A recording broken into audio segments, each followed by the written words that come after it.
Welcome back to my channel. আশা করি প্রত্যেকে ভালো আছেন।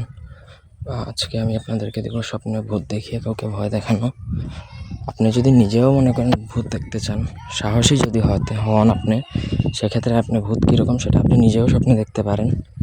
আর আপনি যদি কাউকে ভয় দেখাতে চান, শত্রুকে মনে করেন শত্রুতা করে কাউকে ভূতের ভয় দেখাতে চান, তার উপরে আপনি চাইলে এটা প্রয়োগ করতে পারেন। সেক্ষেত্রে সে স্বপ্নে ভূতের ভয় দেখলে ঘুমাতে পারবে না। এটা মনে করেন মারাত্মক একটা খারাপ অবস্থার মধ্যে থাকবে সে আর কি, ঘুমায় শান্তি পাবে না। তো এই যে নকশাটা দেখতে পাচ্ছেন, এটা একটা বাংলা নকশা, সবাই লিখতে পারবেন। এটা লিখতে কারো কোনো অসুবিধা হবে না আশা করি। তো এটার জন্য কুচিলার রস লাগবে 1 নং যন্ত্রটা আপনাকে, এবং 2 নং যন্ত্র গিলয় রস, কুচিলা এবং গিলয়, এগুলো হচ্ছে খুবই এক্সপেন্সিভ একটা রস, গাছের রস আর কি। সেটা আপনাকে লিখবেন এবং ভোজপাতার মধ্যে লিখতে হবে। লিখে শোবার সময় বালিশের নিচে রেখে ঘুমাতে হবে।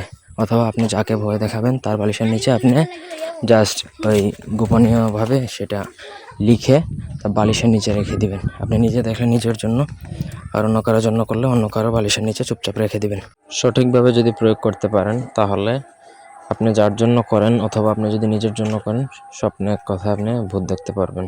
নিজের জন্য করলে আপনার যদি সাহস থাকে আপনি স্বপ্নে ভূত কীরকম দেখতে পারেন, ঠিক আছে। আর অন্যের জন্য করলে, যদি ভয় দেখাতে চান, শত্রুর জন্য করতে চান, সেক্ষেত্রেও করতে পারেন, এজ ইউর উইশ। আশা করি বুঝাইতে পারছি। পুরো ভিডিওটা নিয়ম অনুযায়ী করতে হবে, নিয়মের ব্যতিক্রম হয় না। এসব বিদ্যা আপনি যেভাবে দেওয়া আছে সেইভাবেই, এর ব্যতিক্রম কোনো নিয়ম আমার জানা নাই। আপনার জানা থাকলে আপনি করতে পারেন। অনেকে একটা বললে আরেকটা বলে, সেজন্য এই কথাগুলো বলা। নিয়ম বলি একটা, সেটা তারা বলবে আরেকটা, এইভাবে হবে না, ঠিক আছে। ধন্যবাদ সবাইকে।